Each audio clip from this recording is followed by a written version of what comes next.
جن کے چہرے پر پاکیزگی کا نور ہے، ادب کا سرور ہے، آنکھوں میں سوز و گداز، انداز بیاں جیسے کوئی کھلتا ہوا گلاب۔ کچھ ایسی بے خودی ہے تیرے انتظار میں، تصویر بن چکا ہوں تیرے انتظار میں۔ میں آپ کو یہ بتا دوں کہ شہر اروا رانچی کی سرزمین پر ملک ہندوستان کا وہ خطیب ہمارے درمیان تشریف فرما ہے جو مرحوم لاسانی مقرر، خطیب ایشیا و یورپ، پوری دنیا کا عظیم ترین خطیب، جسے حضرت قاری محمد حنیف صاحب ملتانی کے نام سے جانتی و پہچانتی ہے، ان کی یاد تازہ بھی کی جائے گی۔ ان کے لب و لہجے کے انداز میں تقریر پیش کی جائے گی، جن سے میری مراد عالیہ خطیب ہندوستان، مقرر شیریں بیان، حضرت الحاج حضرت مولانا محمد جمیل صاحب قاسمی دامت برکاتہم العالیہ۔ میں حضرت کا استقبال صوبہ جھارکھنڈ کے شہر اروا رانچی میں استقبال ان مصروں کے ساتھ کر لینا چاہتا ہوں۔ نبی کے عشق میں میں اپنی جان دے دوں گا، نبی کے عشق میں میں اپنی جان دے دوں گا، یہ جان کیا ہے سارا خاندان دے دوں گا۔ امیہ بولا سی دوں گا تیرے ہونٹوں کو، بلال بولے پھر بھی اذان دے دوں گا۔ السلام علیکم ورحمۃ اللہ وبرکاتہ۔ الحمدللہ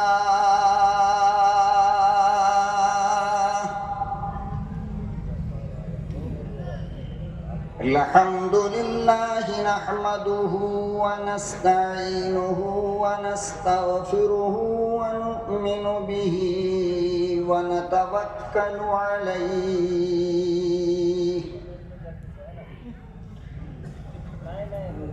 ونعوذ بالله من شرور أنفسنا ومن سيئات أعمالنا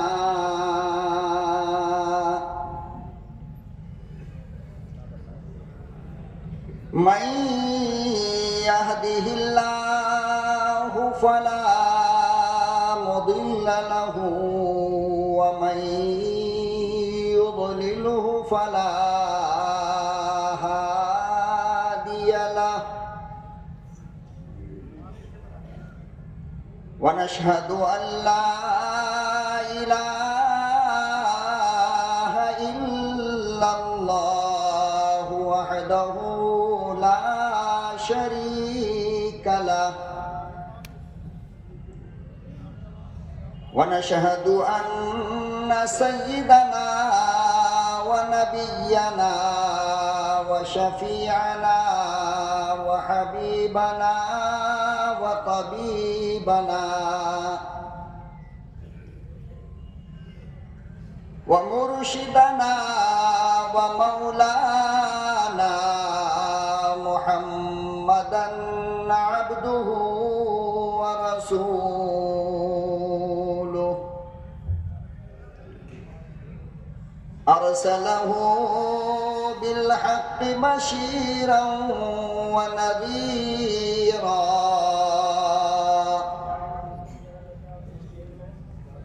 وداعيا إلى الله بإذنه وسراجا منيرا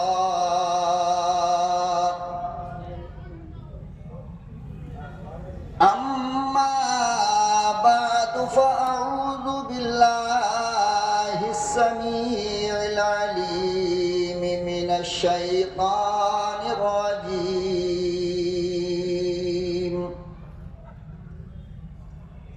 بسم الله الرحمن الرحيم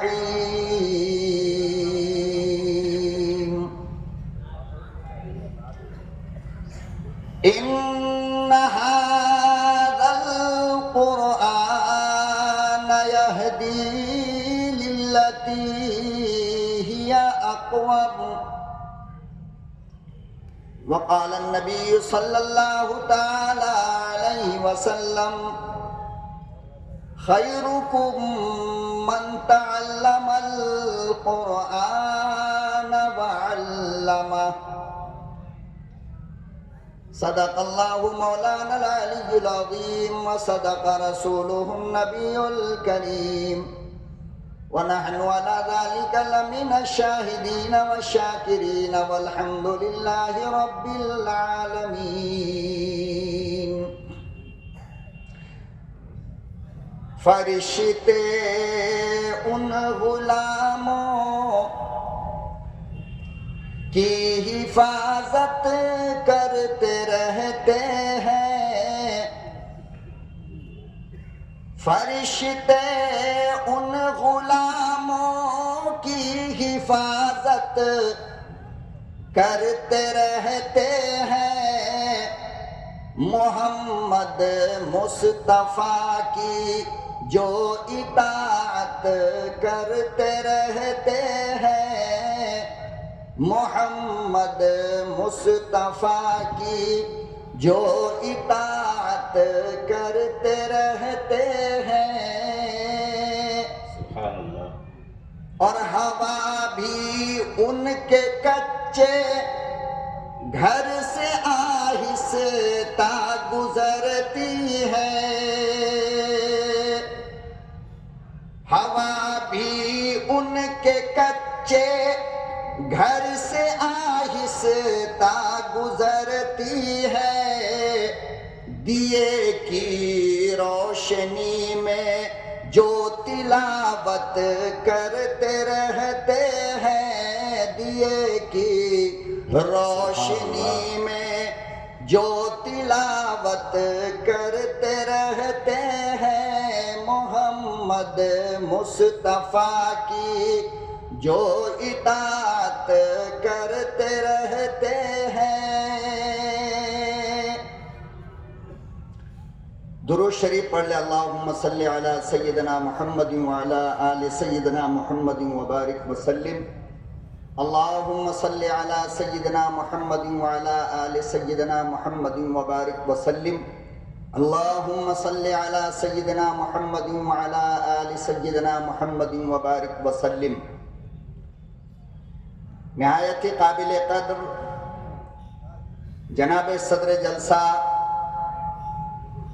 اربا اور اس کے اطراف و اکناف سے تشریف لائے ہوئے ہمارے سر کے تاج حضرات علماء کرام اور نہایت ہی خوبصورت سماعت لے کر آئے ہوئے ملک و ملت کے غیور مسلمانوں، پردہ نشی میری لاڈلی ماں اور بہنوں، بڑا ہی خوبصورت پروگرام چل رہا ہے. اور اس وقت جو حالات ہمارے سامنے ہیں، میں اس کا مجرم یا قصوروار آپ کو نہیں کہہ سکتا. ایک تو یہ ہماری مقدر کا مسئلہ ہے، اور دوسرا معاملہ یہ ہے کہ جب دولہا چلا جاتا ہے تو بارات کہاں رکتی ہے. اب چونکہ آج کے دولہا یہ کلام مقدس کے حافظ قرآن تھے، وہ چلے گئے. اب اگر بیچارے باراتی جا رہے ہیں تو اس میں ہم گلہ اور شکوہ تو کر نہیں سکتے. بھئی جب دولہا جائے گا تو بارات تو جائے گی نا. لیکن میں اتنی بات یقین کے ساتھ کہہ سکتا ہوں، مالک کائنات کے فضل و کرم سے، کہ جن لوگوں نے جگر تھام لیا اور جو لوگ اپنے وجود کو ثابت کرنے کے لیے یہاں بیٹھ گئے، ان لوگوں کے لیے جو چلے گئے قابل رشک ہوں گے. انشاءاللہ کل کا نکلتا سورج یہ پیغام دے گا، اور وہ کف افسوس ملیں گے کہ مجھے بھی رہنا تھا اور مجھے بیٹھنا چاہیے. اب یہ زندہ دل مجمع جو اپنے آپ کو اتنی رات تک روک کر بیٹھا ہے، میں تھوڑی سی گستاخی کرنا چاہتا ہوں اپنی عادت اور اپنی فطرت سے مجبوری کی وجہ کر، کہ میں اسٹیج پر کھانا کھا کر نہیں آتا ہوں، اور میری جو انرجی اور طاقت ہوتی ہے وہ آپ کا قریب بیٹھنا ہوتا ہے.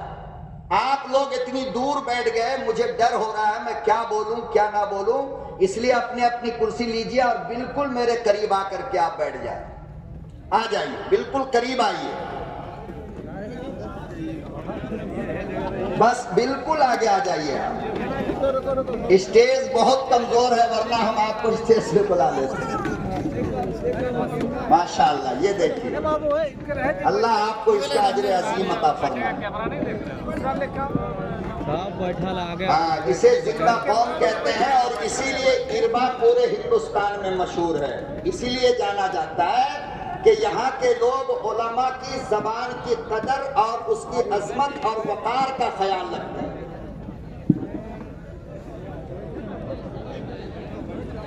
بیٹھ جائیے، ماشاءاللہ۔ آپ نے ہماری ٹینکی فل کر دی پیٹرول ڈال کر کے، اب دیکھیے یہاں سے گاڑی کتنی سپیڈ چلتی ہے۔ اللہ بہترین بدلہ عطا فرمائے آپ حضرات۔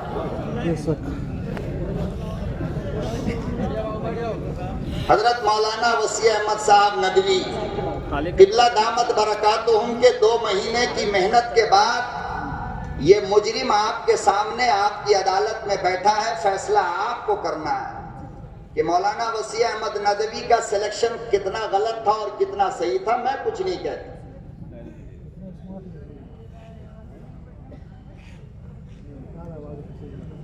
ہم میں کا ہر بندہ جو اس وقت یہاں موجود ہے وہ جان رہا ہے کہ آج کا یہ پروگرام کلام مقدس کی عظمت کے عنوان سے رکھا گیا ہے۔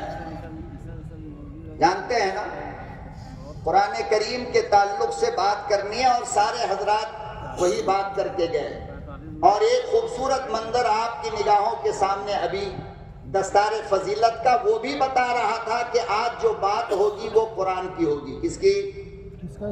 قرآن کی۔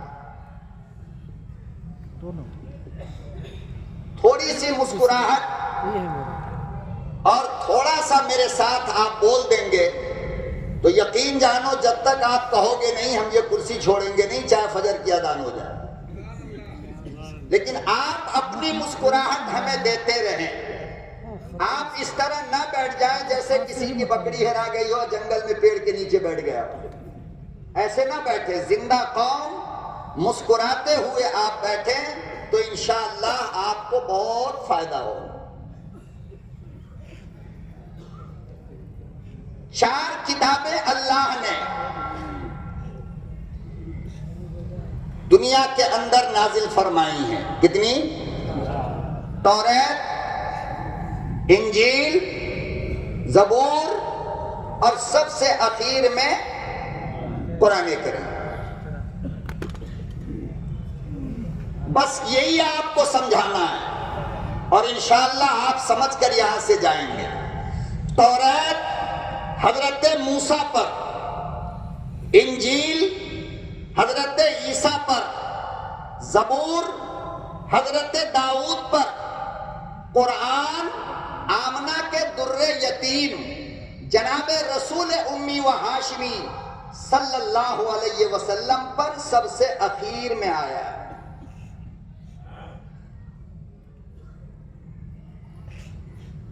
پوری دنیا یہودیت کو اور پوری دنیا کے یہودیوں کو آپ چیک کر لو، آپ ان کو دیکھ لو، آپ معلوم کر لو، توریت کا حافظ سوائے حضرت موسیٰ علیہ السلام کے دنیا میں کوئی اور پیدا نہیں ہوا۔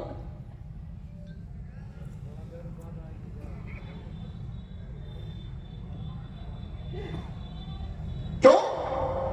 کیا یہودیوں نے کوشش نہیں کیا توریت یاد کرنے کی؟ لیکن یاد نہیں ہوا۔ وجہ کیا ہے؟ وجہ یہ ہے کہ توریت صرف اور صرف حضرت موسیٰ علیہ السلام کے لیے اور کتاب بن کر کے آئی ہے، کلام بن کر کے نہیں۔ کچھ باتیں بہت ہائی لیول کی ہوگی، ٹھیک ہے نا، جس کو علماء سمجھیں گے، آپ اگر نہ سمجھے تو آپ ہاتھ اٹھا دیجئے، میں اس کو الف زبر آ، با زبر با، تا زبر تا، ہجے کر کے سمجھا دوں گا۔ توریت کا حافظ پوری دنیا میں، بولو نا، پوری دنیا میں انجیل کا حافظ صرف حضرت عیسیٰ، اس کے علاوہ کوئی اور، زبور کے حافظ صرف حضرت داؤد علیہ السلام، اس کے علاوہ کوئی اور نہیں۔ ایک بار مولانا چائے نہیں پلائیے گا حضور، پلیز بات مان، بعد میں ہم سب مل کے پی لیں گے۔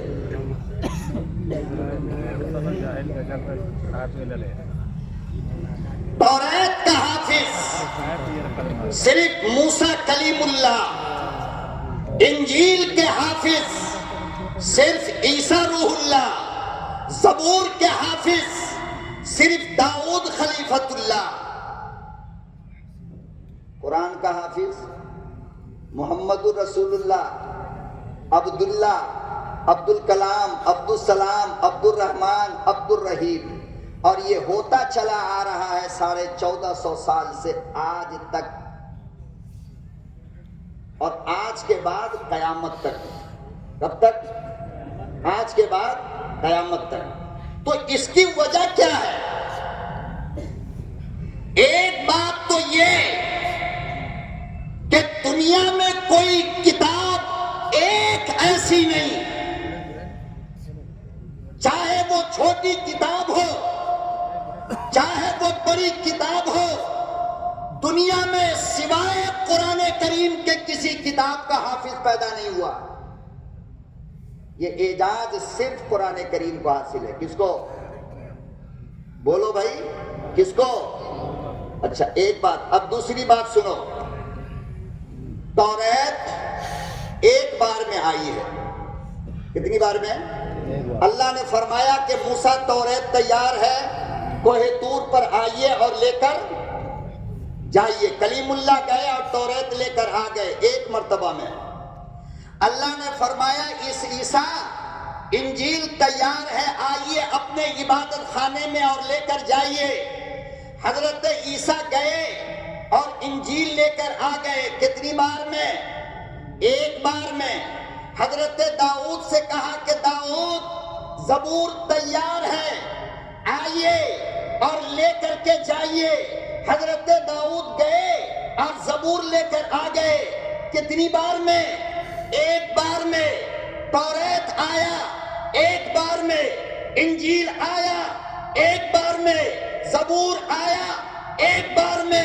جب باری قرآن کی آئی تو وہ مالک کائنات جس نے تمام کتابوں کو ایک مرتبہ میں نازل کیا، فرمایا کہ عبداللہ کے یتیم قرآن کی عظمت مجھے دنیا کو سمجھانی ہے، اس لیے ایک مرتبہ میں نہیں دوں گا، کبھی بدر میں دوں گا، کبھی احد میں دوں گا، کبھی خندق میں دوں گا، کبھی حدیبیہ میں دوں گا، کبھی حنین میں دوں گا، کبھی مکے میں دوں گا، کبھی مدینے میں دوں گا، کبھی سفر میں دوں گا، کبھی حضر میں دوں گا، کبھی کمرے میں دوں گا، کبھی میدان میں دوں گا، کبھی یہاں دوں گا، کبھی وہاں دوں گا۔ میرے اللہ کتنے سال میں دو گے؟ فرمایا 23 سال میں۔ کتنے سال میں؟ اللہ قرآن کی عظمت بیان کرنا چاہتا ہے۔ کیا بیان کرنا چاہتا؟ بولو، کیا بیان کرنا چاہتا؟ دسترخوان پر جب گڑبڑ کھانا ہوتا ہے نا تو آدمی 2-3 لقمہ میں سمیٹ دیتا ہے نہیں؟ اور جب مزے والا ہو، اربا کا دسترخوان ہو، تو بنگلور کا مولوی بھی انگلی چاٹتا رہتا ہے 1 گھنٹہ تک بیٹھا ہوا۔ سمجھ رہے ہو؟ بنگلور کا مولوی بھی، حالانکہ بنگلور میں کیا نہیں ہے مگر اربا کے دسترخوان نے تو 30 سال کا ریکارڈ توڑ دیا مولانا۔ میں کھا بھی رہا تھا اور ڈر بھی رہا تھا کہ بیان ہوگا کہ نہیں، خدا جانے، مگر کس خلوص سے حاجی صاحب کی ذریت نے کھلایا، خدا کی قسم 19-20 تک کا پتہ نہیں چلا، اور میں نے بھی آج ویسے ہی کھایا جیسے امام غزالی کے دسترخوان پر احمد ابن حنبل نے کھایا تھا، امام شافعی کے دسترخوان پر۔ پروردگار عالم نے قرآن کریم کی عظمت کو بتانے کے لیے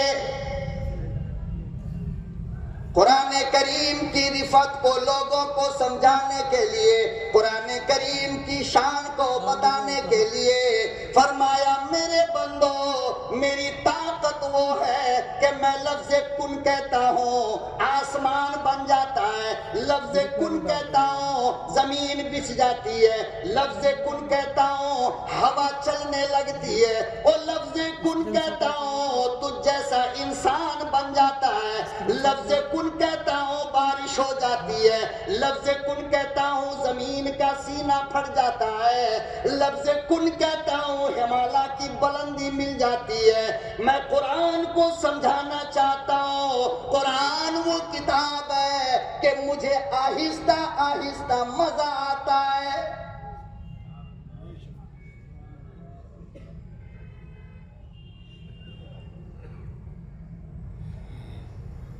بار بار اتارنے میں مزہ آتا ہے۔ کبھی آمنہ کے در یتیم کو پریشان دیکھتا ہوں تو تسلی کی آیت نازل کرتا ہوں، کبھی مکے میں دیکھتا ہوں تو الگ آیت نازل کرتا ہوں، جب حلیمہ کا لاڈلا مسکراتا ہے تو والضحیٰ نازل کرتا ہوں،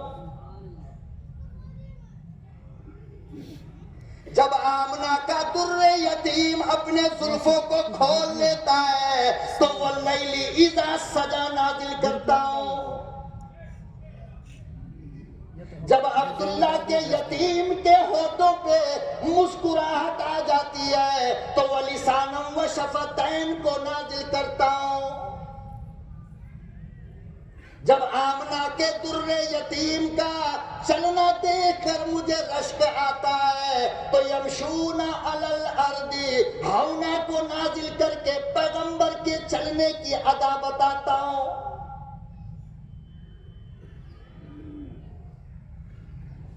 جب کائنات کا پیغمبر ہے کملی اوڑھ کر سو جاتا ہے مجھے پسند آتا ہے تو میں یا ایھا المزمل نازل کرتا ہوں،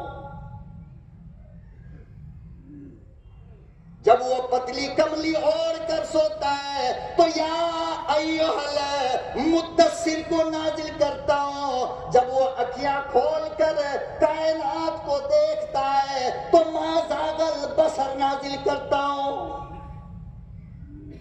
سبحان اللہ، ماشاء اللہ۔ فرمایا جب میرا محبوب، جب میرا لاڈلا دشمنوں کی کھٹی سن کر افسردہ ہو جاتا ہے، کلیجہ پھٹ جاتا ہے، بابا کی یاد آتی ہے، اماں کی یاد آتی ہے، تو پھر میں علم یجد کا یتیمن فآوا، میرے محبوب میں تمہیں ٹھکانہ دوں گا۔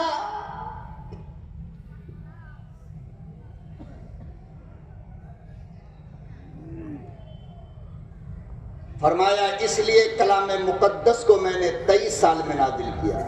کتنے دنوں میں؟ کیوں؟ اس لیے کہ میرا محبوب سب سے اعلیٰ ہے، اور میں چاہتا یہ تھا، اور میں کیا چاہتا تھا؟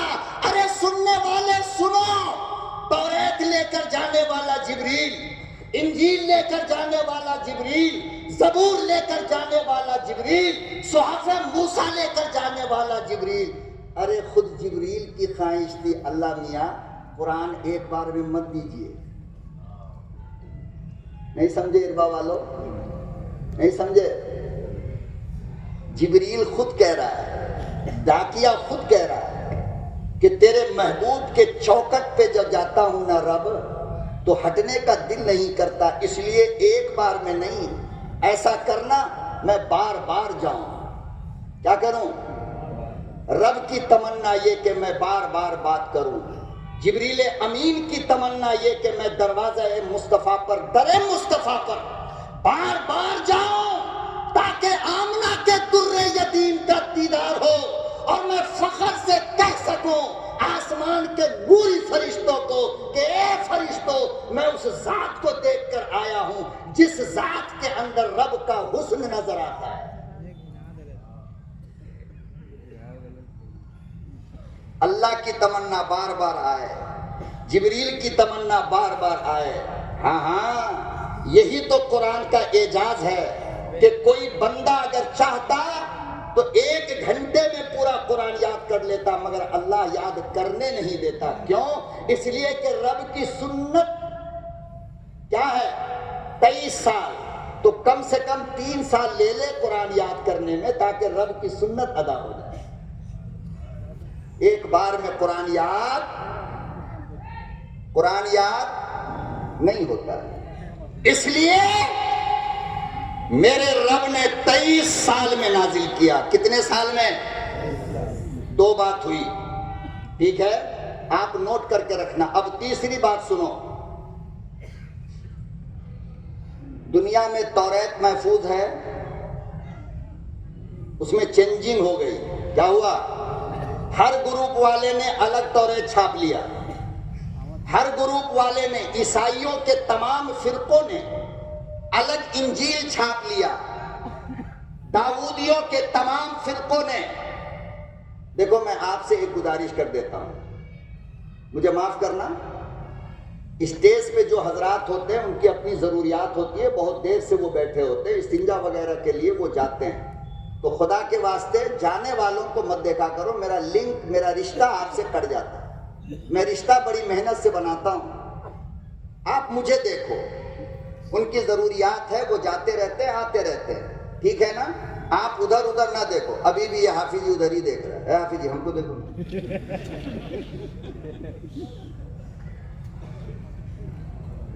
اب دیکھیے بھول گئے ہم کیا بول رہے تھے، یاد ہی نہیں آ رہا۔ توریت محفوظ نہیں۔ اللہ اکبر۔ تو جتنے فرقے ہیں یہودیوں کے اتنے توریت، جتنے فرقے عیسائیوں کے اتنے انجیل، جتنے فرقے داؤدیوں کے اتنے زبور۔ توریت بدلا، انجیل بدلا، زبور بدلا، مگر قرآن بدلا؟ ارے بولو بدلا؟ ہاں، حافظ جی پڑھانے والا امامت کر رہا ہو، اس کا شاگرد پیچھے کھڑا ہو، الحمدو کی جگہ الحمدے اگر پڑھ دینا تو نماز کے بعد یہی بچہ کہے گا حافظ جی ایک چھوٹی سی غلطی ہو گئی۔ کیا کہتا ہے؟ حافظ جی، مولانا صاحب آپ سے ایک چھوٹی سی غلطی ہو گئی۔ کیا بیٹا؟ زبر کی جگہ آپ نے زیر پڑھ دیا ہے۔ اللہ اکبر و کبیرہ، لاکھوں کروڑوں زبر زیر ہے قرآن کریم میں، ایک میں گڑبڑ کیا کیا امام صاحب نے کہ بچہ پکڑ کے بیٹھ گئے۔ پروردگار عالم سے میں نے تصور میں پوچھا، میرے مالک ساری کتاب تیری، اور جن پر یہ کتاب آئی وہ نبی تیرا، کلیم اللہ تیرا، روح اللہ تیرا، خلیفت اللہ تیرا، انجیل تیری، زبور تیری، اور تمام کے تمام کتابیں تیری، مگر ایسا کیوں ہوا؟ سب کتاب بدل گئی، تیرا قرآن کیوں نہ بدلا؟ اللہ پاک نے آواز دی، فرمایا سن میرے بندے سنو، وہ ساری کی ساری فقط کتاب ہے، کلام نہیں۔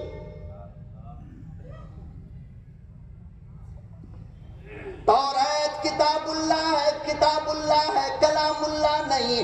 انجیل کتاب اللہ ہے، کلام اللہ نہیں۔ زبور کتاب اللہ ہے، کلام اللہ نہیں۔ فرمایا کہ سنو او میرے محبوب کی دیوانی امتیوں، تجھے جو قرآن دیا وہ کتاب اللہ بھی ہے، کلام اللہ بھی ہے۔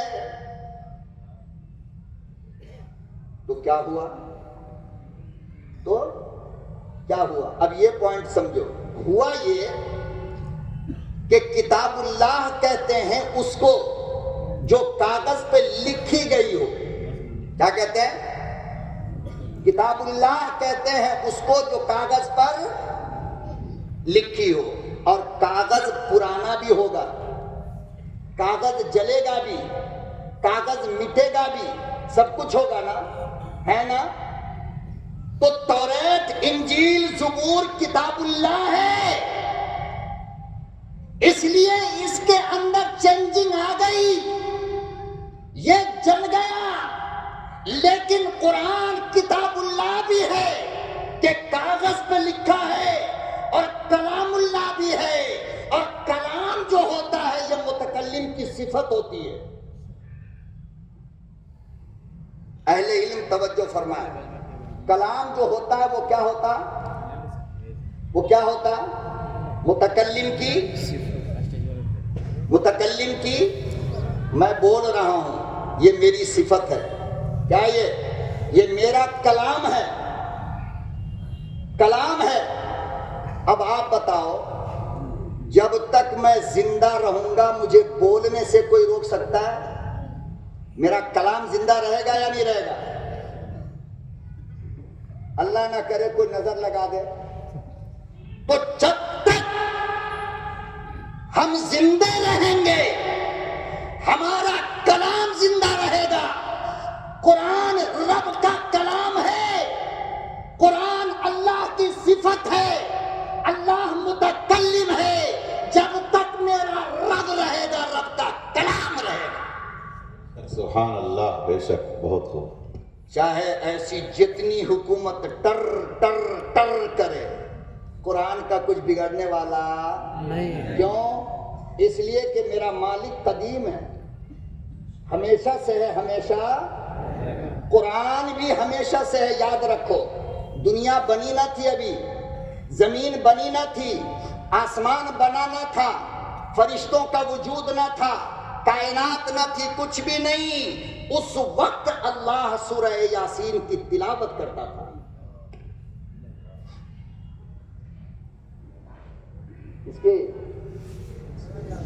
آدم بھی نہیں بنے ابھی، جنت بھی نہیں، جہنم بھی نہیں، اور اللہ بیٹھا ہوا کلام مقدس کے سورہ یاسین کی تلاوت کر رہا ہے۔ کیا کر رہا ہے؟ تلاوت۔ اللہ اکبر و کبیرہ فرشتوں نے سنا، وجد میں جھوم کر جبریل امین کہنے لگے، او پروردگار، اتنا پیارا کلام تو کسے دے گا؟ اتنا پیارا کلام وہ کون سی مقدر والی قوم ہوگی جس کو آپ دو گے؟ کتنا پیارا کلام ہے۔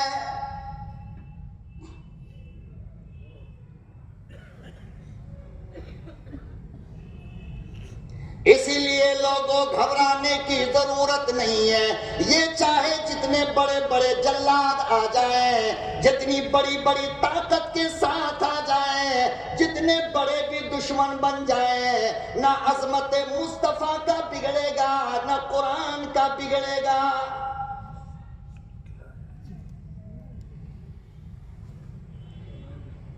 ہم غریب مسلمانوں کا عقیدہ یہ ہے، اگر کوئی ظالم سرکش ہے اللہ کے قرآن کو آگ کے حوالے کر دے، وہ ظالموں کان کھول کر سن لو، اس کا فرق تو جل سکتا ہے مگر اس کا ایک نقطہ بھی جلا نہ پاؤ گے۔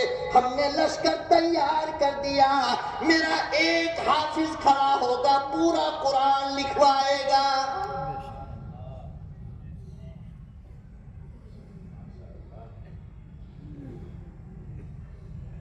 میرا ایک قاری کھڑا ہوگا، تجوید لکھوائے گا۔ میرا ایک عالم کھڑا ہوگا، قرآن کا ترجمہ لکھے گا۔ میرا ایک عالم کھڑا ہوگا، قرآن کی تفسیر لکھے گا۔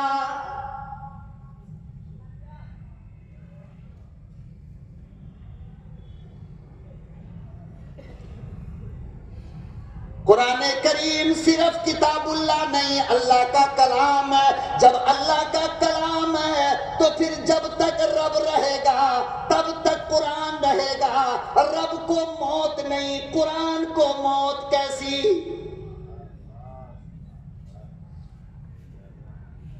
لاؤ پورے ہندوستان میں ان کی حکومت لے کر کے آ جاؤ، قرآن کریم کا اگر ایک نقطہ یہ بدل دے تو ہمارے وجود پہ شک ہے۔ اور یہ کیا بدلے گا؟ 5 سال کے بعد اتنا ڈر ہونے لگتا ہے نا، کانپنے لگتا ہے۔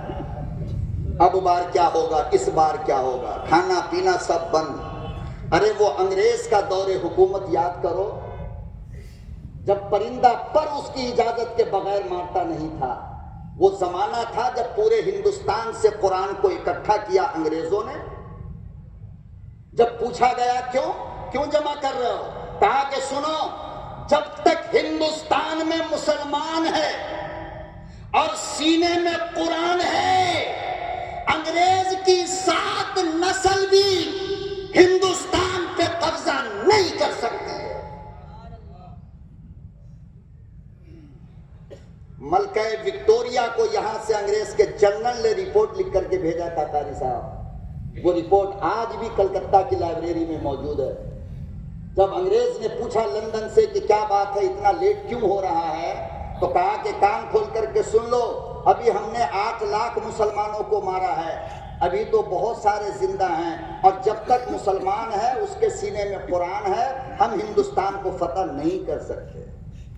تو 30 کروڑ مسلمان کے رہتے ہوئے ایمو مسور کی دال،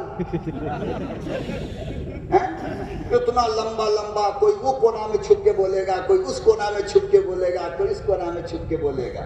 گھبرانا نہیں چاہیے، یاد رکھو پتھر ہمیشہ پھلدار درخت پہ آتا ہے، جس پر پھل نہ ہو اس پہ مدرسے میں کوئی بچہ پتھر مارے گا۔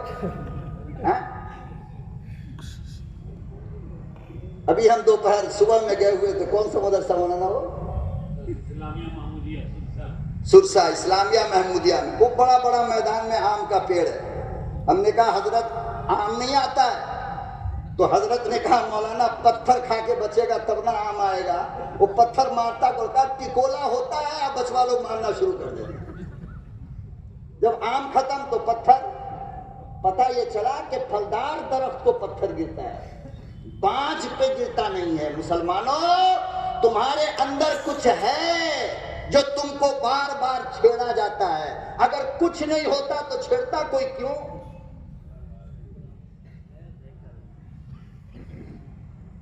پورے ہندوستان سے انگریز نے قرآن جمع کر لیا، پورے ہندوستان کے کتب خانوں سے جمع کیا مولانا، ڈھونڈتا ہوا دیوبند پہنچا ہے۔ کہاں؟ ڈھونڈتا ہوا دیوبند پہنچا۔ حضرت مولانا رشید احمد گنگوہی رحمت اللہ علیہ باب قاسم کے باہر کھڑے تھے، انگریز آیا۔ انگریز اچھی طرح مولانا کو پہچانتا تھا، جیسے کہ آج ہمارے وزیر اعظم مولانا لوگوں کو خوب پہچانتے ہیں۔ ہاں، ان کو پتا ہے کہ مولوی چنگاری ہے، کیا ہے، تھوڑی سی ہوا لگی تو شعلہ بن جائے گا، اس لیے چنگاری پہ نظر رہتی ہے۔ تو انگریز پہچانتا تھا۔ مولانا رشید احمد گنگوہی رحمت اللہ علیہ کے قریب آ کر کے کھڑا ہو گیا، کہنے لگے، مولانا نے پوچھا کیوں صاحب کدھر کا چکر لگا رہے ہو؟ کہا کہ پورے ہندوستان سے قرآن جمع کر رہا ہوں، کس لیے؟ تو جلانے کے لیے، نہ قرآن رہے گا نہ مسلمان طاقتور رہے گا۔ پتہ یہ چلا کہ انگریز کتوں کا بھی یہ عقیدہ تھا کہ جب تک مسلمان کا رشتہ قرآن سے رہے گا مسلمان ذلیل نہیں ہو سکتا ہے۔ آج اگر ذلیل ہم ہو رہے ہیں تو بنیادی وجہ یہ ہے کہ قرآن اور قرآن والوں سے رشتہ تمہارا کمزور ہو گیا۔ چور، لچے، لفنگے، گنڈے، بدماشوں سے تمہارا رشتہ مضبوط ہو گیا، اہل قرآن سے تمہارا رشتہ کمزور ہو گیا۔ اسی لیے کھڑے ہو کر پیشاب کرنے والا بھی آپ کو ڈراتا ہے۔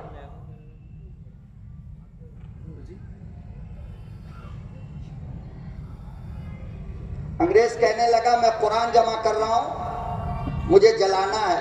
مولانا نے فرمایا دیوبند کے سارے کتب خانے سے لے لیے؟ کہا ہاں لے لیا۔ کہا کہاں ہے؟ کہا گاڑی پہ لوڈ ہے۔ کہا اچھا،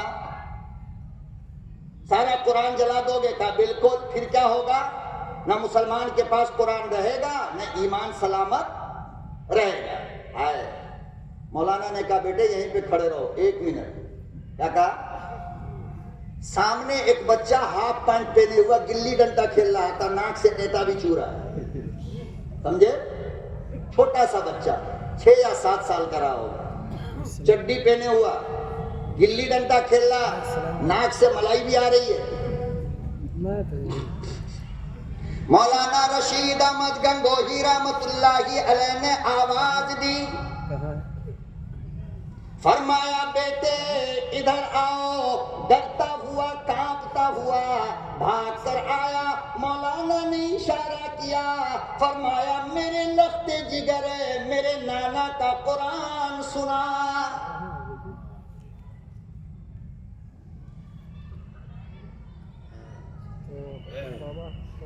فرمایا میرے لخت جگر ہے اور میرے نور نظر ہے، جو قرآن تو نے 5 سال کی عمر میں یاد کیا، ذرا وہ قرآن پڑھ کر سنا۔ وہ بچہ ہاتھ باندھ کر کھڑا ہو گیا اور پڑھنے لگا، الحمدللہ رب العالمین۔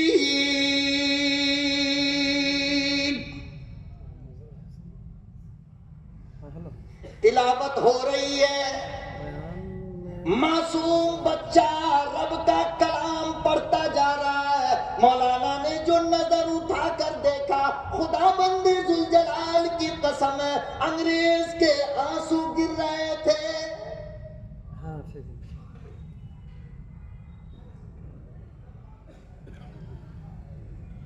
مولانا رشید احمد گنگوہی رحمت اللہ علیہ نے ارشاد فرمایا، او لاڈ سے یہ تو بتا قرآن میرا ہے، روتا تو کیوں ہے؟ اب جو انگریز نے جواب دیا ہے مسلمانوں، کلیجہ تھام کر بیٹھو، ذرا اس کا جواب سنو اور اپنے گریبان کا بٹن کھول کر اپنے سینے کو دیکھو کہ کیا تم سے بہتر وہ انگریز نہیں تھا؟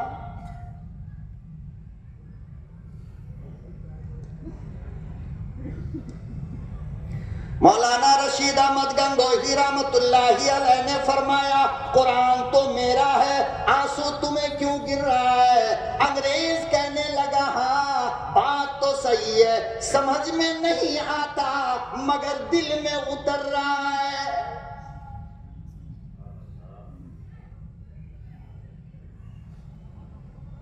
آج تمہارا رشتہ مسلمانوں قرآن سے کتنا کمزور ہو گیا۔ قرآن کریم کی تلاوت ہو رہی ہے، تم گانا گا رہے ہو، قرآن کی تلاوت ہو رہی ہے، تم کام کر رہے ہو، قرآن کی تلاوت ہو رہی ہے، اماں روٹی بنا رہی ہے، کلام مقدس کا وقار، اس کی عظمت کا خیال کدھر؟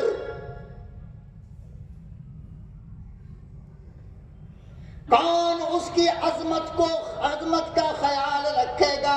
کون کلام مقدس کا ادب کرے گا، احترام کرے گا؟ انگریز رو رہا ہے، پورا قرآن سن کر تم نہیں روتے ہو۔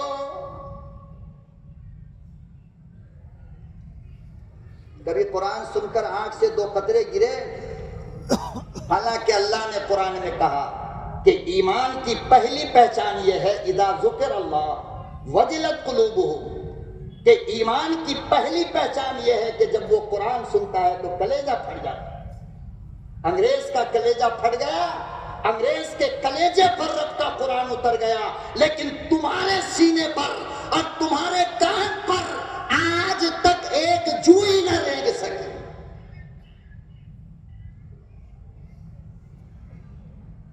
جلسہ کرا کر جنت کے ٹکٹ مل پا لیتے ہو، حلوہ پراٹھا کھلا کر مولوی کو بھیج دیا، حاصل کیا ہوا تمہیں؟ کیا پایا تم نے جلسے سے؟ وہ تو مجھے آ کر کے بتاؤ۔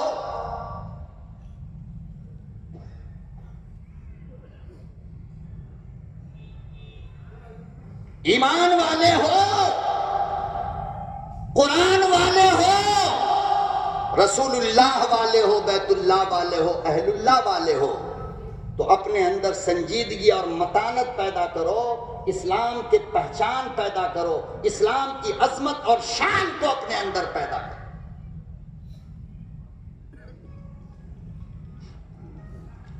جمال عبد الناصر مصر کا صدر تھا۔ کون تھا؟ ذرا پیچھے تک کے صاحب بول رہے، دیکھیے پیچھے بیٹھے ہوئے لوگ بات کر رہے ہیں، ہم مرنے والے ہیں، ان کو کوئی فکر نہیں ہے، یہ حال ہماری قوم کا ہے۔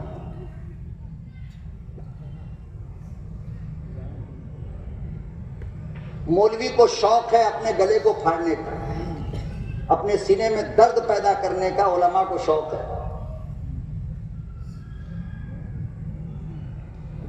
جمال عبد الناصر مصر کا صدر تھا، کہاں کا؟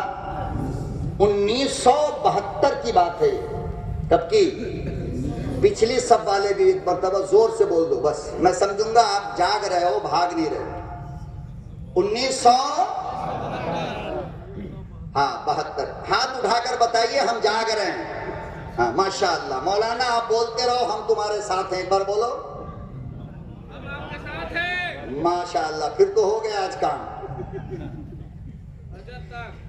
ہاں، اور فلائٹ والا جو اپنے داماد کو لے جائے گا بلا کے بھی لو ہماری سیٹ پر، کل جائے گا۔ اللہ تمہاری محبت کو سلامت رکھے، اور میں اللہ سے رو رو کر دعا کرتا ہوں کہ اللہ اسی طرح جنت میں بھی ہم کو ایک جلسے کا موقع دے دے۔ مصطفیٰ کی صدارت میں یہ ادنا سا مولوی کچھ بول لے گا وہاں بھی، اور ہمارا اربا بھی وہاں کیا ہوگا؟ بیٹھا رہے گا۔ سچی بات تو یہ ہے میرے بھائی، بناوٹ نہیں، تصنع نہیں، ریاکاری نہیں، کچھ بھی نہیں، جو دل کی آواز ہے وہ یہ ہے کہ صدیوں زمانے کے بعد آج محسوس ہوا کہ علماء نواز بستی کے اندر میں آیا ہوں۔ رانچی آیا، اطراف میں بہت ساری جگہوں پہ آیا، ہر ایک نے خدمت کیا، لیکن آپ نے جو محبت دیا ہے اس محبت نے ہم کو اتنا پاور دے دیا کہ میں بتا نہیں سکتا ہوں۔ بالکل الگ بات آپ سے کر رہا ہوں، بالکل الگ۔ اللہ آپ کی محبت کو، علماء سے جو آپ کا رشتہ ہے اس کو اللہ استحکام عطا فرمائے، مدرسے کے طالب علموں سے اللہ محبت عطا فرمائے۔ بہت اچھے لوگ ہیں آپ، اللہ آپ کی عمر میں صحت تندرستی کے ساتھ اللہ برکت عطا فرمائے، آپ کے گھروں میں ہر گھر کے اندر قرآن کا حافظ اللہ پیدا فرمائے۔ تو 1972 کی بات ہے، جمال عبد الناصر مصر کا صدر تھا، اس کا ایک دورہ تھا رسیا کا۔ کہاں کا؟ رسیا۔ اور رسیا میں آج بھی کمیونسٹ کی حکومت ہے۔ کس کی؟ اور کمیونسٹ کہتے کس کو ہیں؟ جس کے یہاں خدا کا تصور نہیں ہے، اللہ کچھ بھی نہیں، بھگوان کچھ بھی نہیں، خدا کوئی چیز ہے ہی نہیں، یہ کمیونسٹ کا نظریہ ہے۔ اور یہی حکومت آج تک رسیا کے اندر ہے۔ کہاں؟ جمال عبد الناصر جب روس گئے نا 1972 میں، تو وہاں کا جو صدر تھا اس کا نام تھا خروچیف۔ کیا نام تھا؟ الٹر نام بھی ہوتا ہے ان لوگوں، خرو چیف۔ اور ہمارے یہاں فارسی میں خر مانے گدھا، اور کھرا کہتے ہیں جس سے عورتیں جنگل میں پتا کھرتی ہے، اس کو کیا کہتے ہیں؟ یہ دونوں کا مشتق بنا خرو، آگے لگا لیا چیف، ہو گیا روس کا صدر۔ سمجھ رہے ہیں نا؟ ہم مولوی لوگ فاعل مفعول وغیرہ کو ادھر ادھر بہت کرتے رہتے ہیں، سمجھے؟ ہاں، حذف بھی کرتے ہیں، لے بھی آتے ہیں اٹھا کر کے، سمجھے؟ تو نام تھا خروچیف۔ جمال عبد الناصر جب گئے تو مصر، روس کے صدر نے کہا کہ جمال اتنے خوبصورت ملک سے آئے ہو، میرے لیے کوئی گفٹ نہیں لائے؟ میرے لیے کوئی تحفہ لے کر نہیں آئے؟ جمال عبد الناصر نے کہا کہ بھائی اس بار تو کچھ نہیں لایا، اگلی بار آؤں گا تو ضرور لے کر آؤں گا، اگلی بار آؤں گا تو۔ اللہ اکبر و کبیرہ، دوسرے سال ارادہ کیا، جمال عبد الناصر نے جناب قاری باسط سے کہا بیٹا تیار ہو جا، سفر میں جانا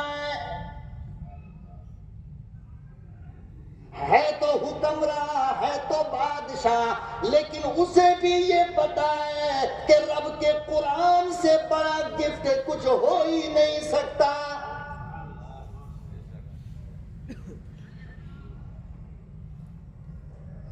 امام شافعی رحمت اللہ علیہ کا زمانہ ہے، ایک صاحب نے بچی کا رشتہ لگایا،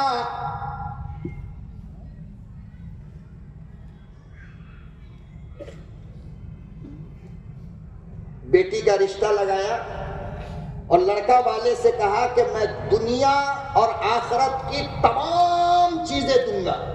کیا کروں گا؟ دنیا اور آخرت کے سارے خزانے میں اپنی بچی کو جہیز میں دوں گا.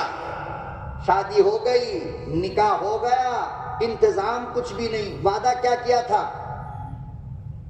وعدہ کیا تھا؟ سب کچھ دوں گا، انتظام نہیں.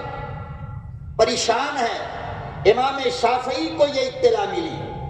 امام شافعی رحمۃ اللہ علیہ نے فرمایا کہ ایسا ہے کہ تم چلو، میں ساری دنیا کی دولت لے کر کے آ رہا ہوں، اٹھا کر کے دے دینا. آ گئے امام صاحب، ہاتھ خالی، کچھ بھی نہیں. بیٹی والے نے کہا امام صاحب کیا بولے، کیا کر کے آئے؟ امام شافعی نے فرمایا کہ بھائی تمہارے گھر میں قرآن ہے؟ کیا کہا؟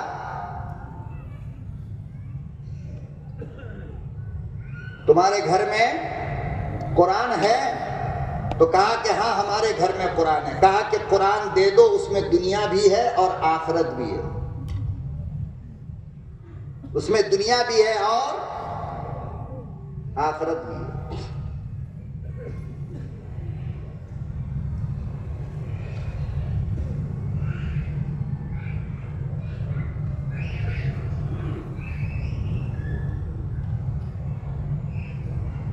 تو جمال عبد الناصر نے کہا قاری عبد الباسط سے کہ بیٹا تیار ہو جاؤ، روس کے دورے پہ چلنا ہے.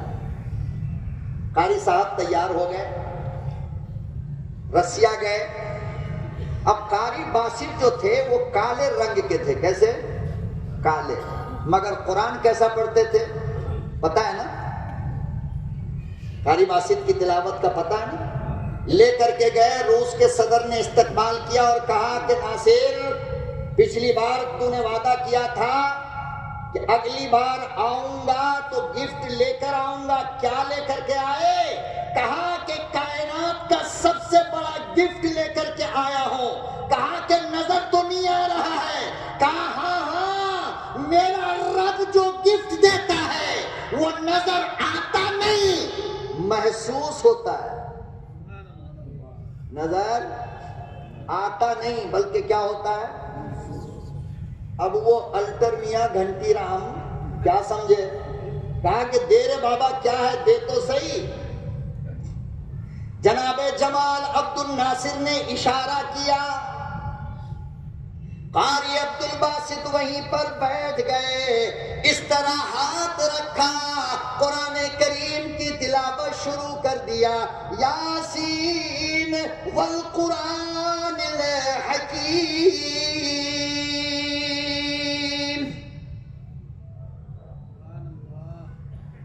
انک لمن المرسلین. جمال عبد الناصر نے یوں نظر جو اٹھایا، رسیا کا خدا کو نہ ماننے والا صدر کانپ رہا تھا.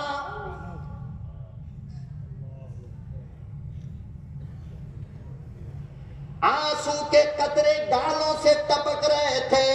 خاموش کھڑا ہے. او مسلمانوں، تم کتنے مقدر کے دھنی ہو، تم کیسے مقدر کے سکندر ہو کہ اتنا پیارا کلام میرے رب نے موسیٰ کی امت کو نہ دیا، ابراہیم کی امت کو نہ دیا، محمد کی لاڈلی امت کو دیا.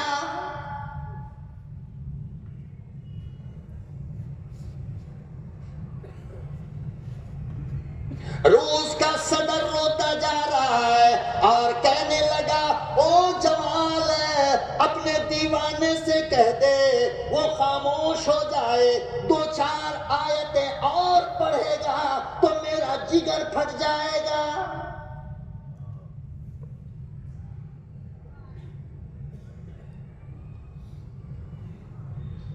معجزہ تو موسیٰ کو بھی اللہ نے دیا تھا.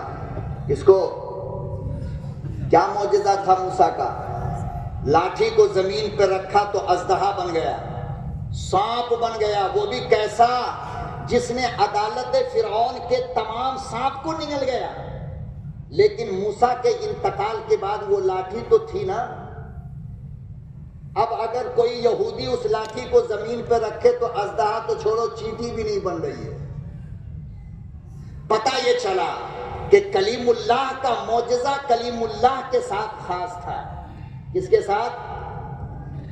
بول دو میرے بھائی، محبت سے بول دو، کس کے ساتھ؟ کلیم اللہ کا معجزہ کلیم اللہ کی زندگی تک تھا۔ حضرت سلیمان کو اللہ نے معجزے کے طور پہ جو انگوٹھی دے رکھا تھا، جب حضرت سلیمان انگوٹھی پہن لیتے تو جنات، دیو، پری، ہوا سب آ کر کے آگے پیچھے غلامی کرنا شروع کر دیتا تھا۔ جب حضرت سلیمان انگوٹھی کو اتار لیتے تو جنات کہتا میں پہچانتا ہی نہیں آپ کون ہیں۔ یہ انگوٹھی سلیمان کا معجزہ تھا۔ اے بھائی صاحب تھوڑی دیر اور دے دیجئے بس، پھر ہم نہیں آئیں گے پورے سال مانگنے کے لیے، تھوڑی محبت مجھے دے دو۔ تو سلیمان علیہ السلام جب انگوٹھی اتارتے تو معجزہ۔ اب حضرت سلیمان کے انتقال کے بعد انگوٹھی تو تھی نا، کوئی بھی پہن لیتا تو جنات کنٹرول میں ہو جاتا۔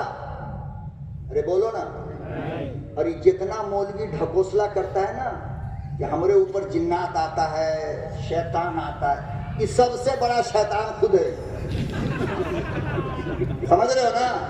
جنات النات آتا نہیں ہے، یہ خود جنات بن جاتا ہے اور ناٹک کرنا شروع کر دے گا، تماشا۔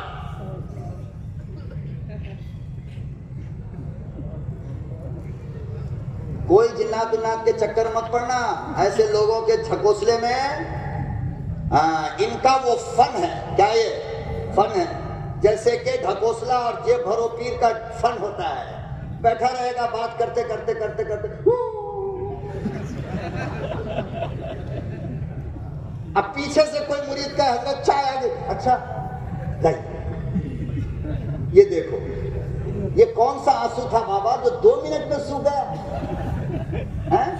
اسی لیے حضرت شیخ سعدی نے لکھا ہے کہ تین کے آنسو پر بھروسہ کبھی نہیں کرنا، یہ ان کے بایاں ہاتھ کا کھیل ہے نکالنا۔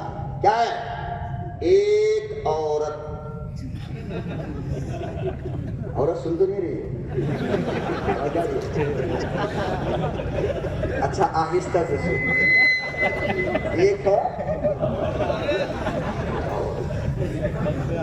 ہاں یہ کھانا نہیں کھایا نا، خطرہ ہے۔